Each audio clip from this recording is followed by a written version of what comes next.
Você com certeza já ouviu falar do Jacques Bossuet, mas não sabe tudo que eu vou te falar aqui nesse vídeo. Então fica comigo até o final, que eu te garanto que vai valer muito a pena. Mas antes você já sabe, né? Produção, roda a nossa vinheta.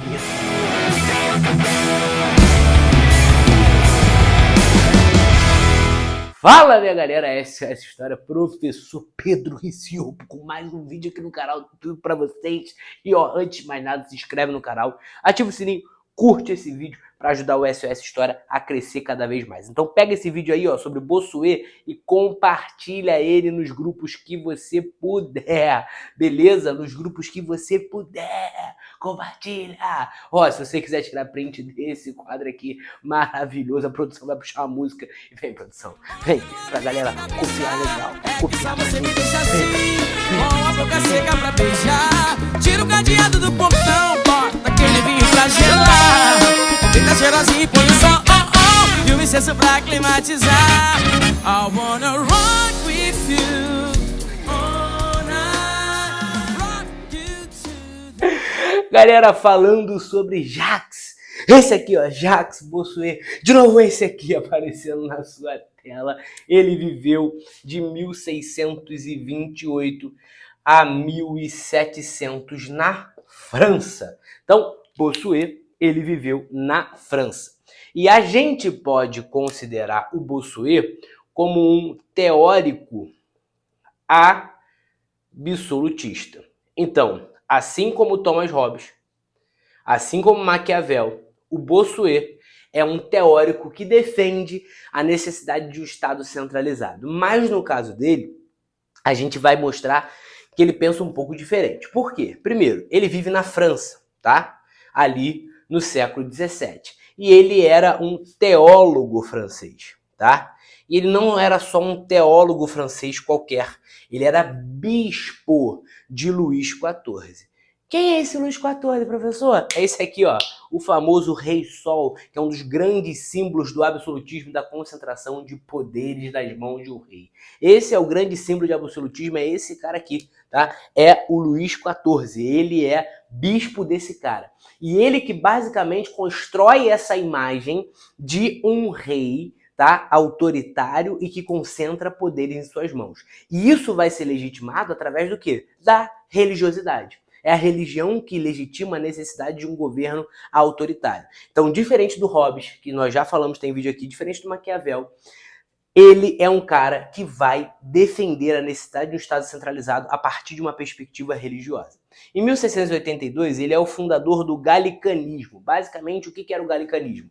É um movimento, se você quiser anotar aí, ó, que vai fazer críticas à Igreja Católica sem se separar dela, sem romper. Diferente do protestantismo, eles não rompem, eles não se separam, mas eles são críticos ferrenhos. Eles diziam que o Estado francês ele deve cuidar dos assuntos religiosos na França. Ele fala que o Papa ele tinha um poder religioso simbólico, mas ele não devia tomar as decisões dentro da França com relação à igreja. Então, os assuntos religiosos na França eles devem ser de responsabilidade do Estado. Ou seja, o que o galicanismo ali da região da Gália, né, está defendendo? A necessidade de o Estado se sobrepor à Igreja Católica na região francesa. Esse cara, ele é, apesar de um crítico da igreja, ele não se separa, então ele vê a necessidade de algumas reformas acontecerem, mas não busca uma ruptura. Então ele fala, ó, que a unidade religiosa, ela tinha que ocorrer em torno do catolicismo. Ele defende a unidade religiosa em torno do catolicismo. Só que ele fala o seguinte: essa unidade religiosa, ela tem que ser até para quem não concorda com o catolicismo. Então ele acreditava e defendia que os huguenotes, os protestantes franceses, deveriam ali se juntar aos católicos.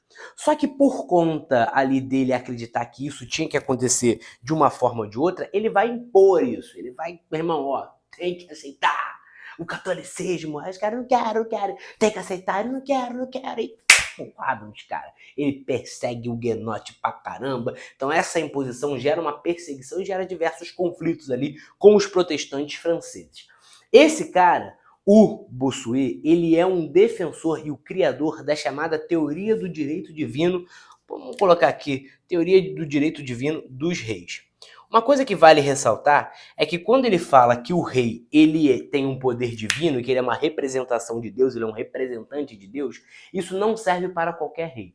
Isso é específico para os reis da França, porque existe uma construção desde o período medieval, mais especificamente ali da Baixa Idade Média, em que se defendiam que os reis franceses eles eram diferentes dos demais. Eles eram batizados de uma forma diferente, eles tinham uma vida diferente. Então, basicamente, a teoria do direito divino dos reis define que o rei ele tem um poder divino. O rei ele vai realizar a vontade de Deus. E não pense você que esse rei ele não pode ser tirado do poder. Ele pode. Por quem? Pela população? Não. Somente por Deus que foi quem colocou o rei lá.